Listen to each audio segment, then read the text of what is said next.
This is Josh Kalven, editor of Progress, Illinois. I'm here in Chicago with Congressman Phil Hare from the 17th District. Representative, thanks for talking to us thanks today. Thanks for having me. The big news of the day is obviously Ted Kennedy's passing. Any thoughts, any remembrances? Oh, yeah, I ran as a Kennedy delegate back in 1980, and you know, when I heard the word this morning, we knew it was going to happen. I mean, we knew that the senator wasn't doing well at all, but still, just a really, really sad day. He was a good, decent man who spent his entire career working for people who didn't have very much, whether it was, you know, kids for health care or civil rights or Americans with Disability Act. I mean, a number of things. You know, 45 years he's been trying to get health care through, and I know we're going to talk about that, but, you know, the one thing that struck me was here's a guy who spent so much of his life devoted to this, and I was hoping that he'd have enough time that he'd be able to come to the Senate floor and have the opportunity to vote on a health care bill that he worked so hard on, but, you know, we'll have that opportunity. He won't be there. He'll be there in spirit, but I think now we more than ever we need to push this.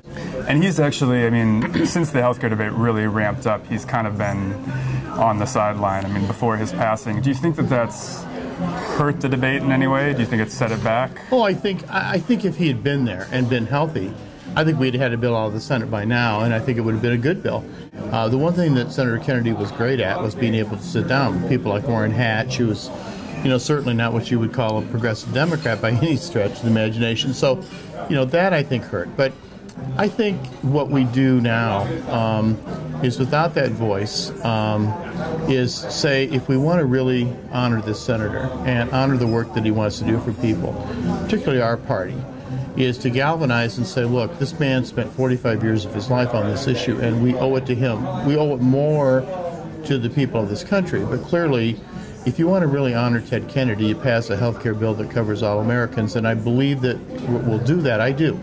And, yeah, but it has hurt. You know, we didn't have that voice in the Senate on these committees, but, you know, he had to give it up, unfortunately. But, you know, we don't give up, and he never did, and we shouldn't either.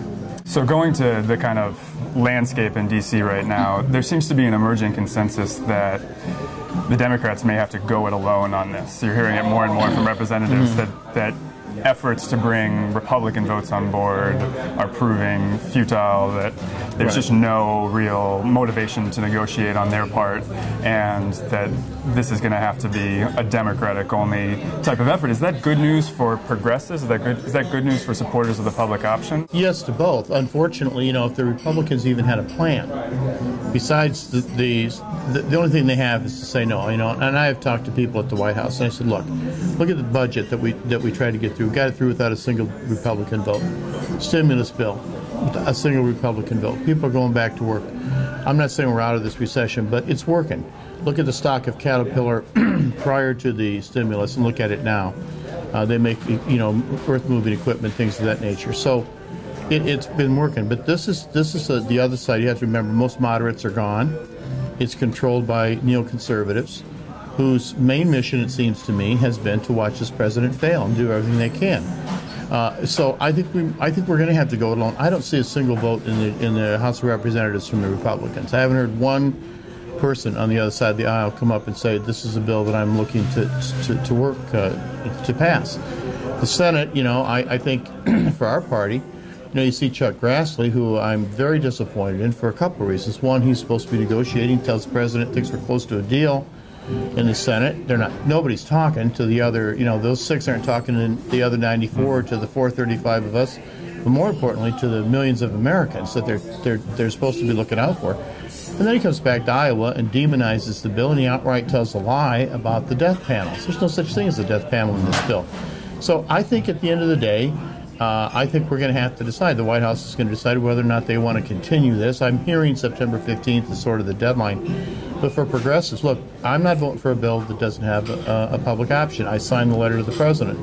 I'm not going to vote for a bill that's going to take it out of the hide of people who want a lawyer to represent them if they're harmed. The insurance companies are gouging physicians. They're gouging the American public.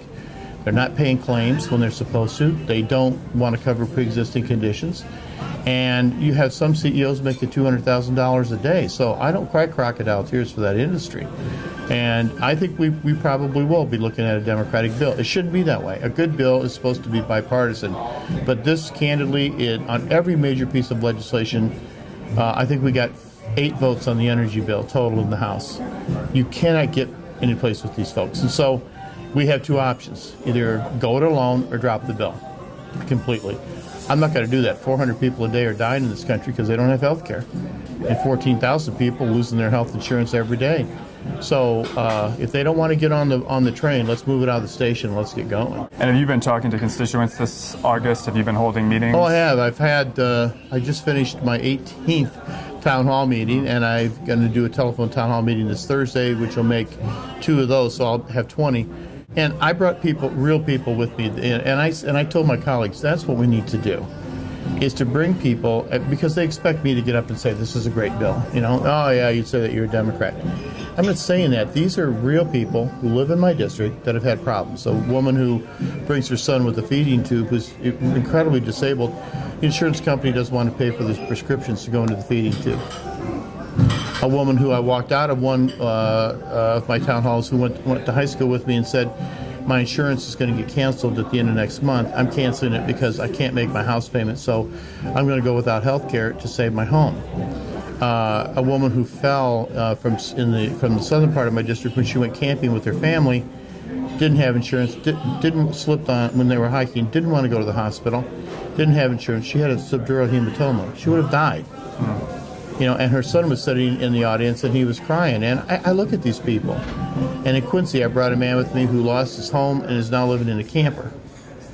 And this is the United States of America. And South Africa and the United States used to share one thing in common. We didn't have national health care. Now we're going it alone. The only country on the planet, industrialized country, without a national health care plan. And I know my folks lost their home when I was a kid growing up. My dad was ill, didn't have the insurance anymore, and we were evicted from our home. Had a deputy sheriff there the day my oldest sister was married, and came home, and there he was with the papers. And I promised him that I'd do everything I can to make sure that another family wouldn't have to go through this, and that's what I'm going to do. The promise I keep is not just to him, excuse me, but to those people who went with me. And you know, I think it's unconscionable, and I'm beyond even angry when I hear about, you know, Palin and Limbaugh and Grassley talking about the death panels. They know better than that. There's no such thing, but they're trying to scare everybody, and they have managed to do that in a lot of areas. And so I decided I'm going to go out and tell people what the bill really is about.